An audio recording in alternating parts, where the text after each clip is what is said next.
On emploie dans le langage courant l'expression mesurer en parlant par exemple d'un langage mesuré. Ce qui veut dire que la mesure importe de l'ordre. Et la mesure, c'est de l'ordre de la technique, quelque part. En tout cas, pour mesurer, il faut des outils. Prenons le cas d'une révolution, au sens astronomique du terme. On nous dit que telle planète a une certaine révolution. Mais en réalité, cette révolution ne fait sens que par rapport à un point fixe, par rapport auquel elle va revenir. Un point fixe qui est extérieur à cette planète. C'est-à-dire que la dualité, qui n'est pas vraiment bien assumée aujourd'hui en astrologie, puisqu'il y a un refus d'étudier le rapport entre planète et étoile fixe, la dualité est nécessaire pour qu'il y ait une mesure. Étienne Klein le dit par ailleurs, il le dit, le temps ne s'écoule que par rapport à un point fixe. Eh bien, une révolution planétaire ne se mesure que par rapport à un point fixe qui est généralement considéré comme étant une étoile, une certaine étoile. Et on parle de retour sidéral, c'est-à-dire que la planète va revenir par rapport à la même étoile, sur le même point par rapport à la même étoile. Donc on voit bien que cette mesure n'est pas partie intégrante de la révolution de la planète. La planète n'est pas... Elle a une révolution, mais elle ne peut se mesurer que par rapport à quelque chose qui lui est extérieur, qui est le point fixe extérieur. Donc refuser le point fixe, c'est refuser l'extériorité, donc quelque part l'objectivité, en opposition à la subjectivité. Alors,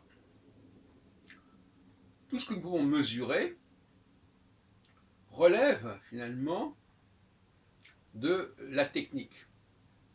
Soit parce que la technique permet de mesurer, soit parce que tout simplement ce qui est technique peut être mesuré et peut être déterminé et prévisible.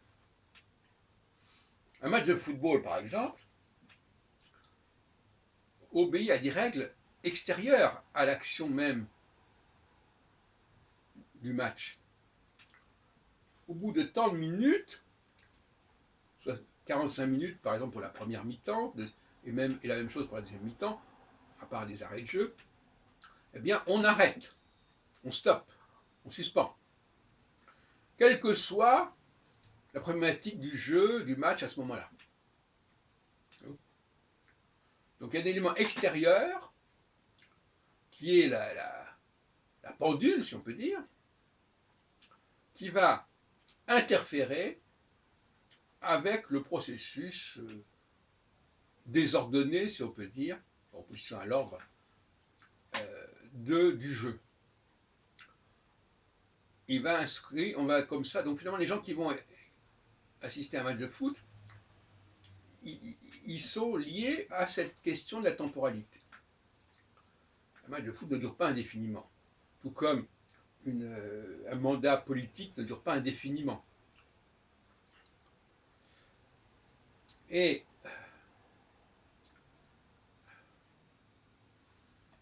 tout comme un accouchement, le fait pour une femme d'être enceinte, ça ne dure pas indéfiniment.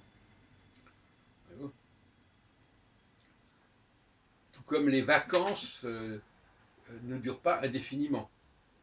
Nous sommes en période de vacances, nous sommes aujourd'hui le 16 août. Donc, la mesure me permet de ne pas être dans l'infinité ou dans l'infinitude.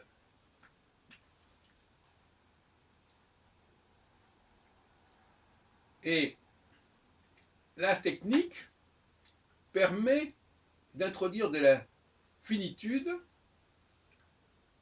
de la mesure, dans ce qui ne l'est pas, qui ne l'est pas par lui-même.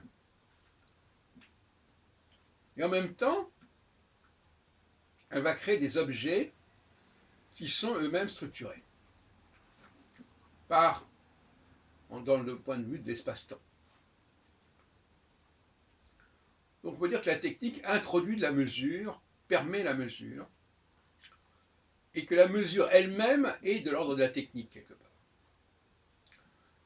Parce que on va introduire quelque chose qui n'est pas dans la logique même du processus étudié, du phénomène étudié. Pour prendre l'exemple de la révolution, la notion même de révolution ne fait pas partie réellement du processus de la planète.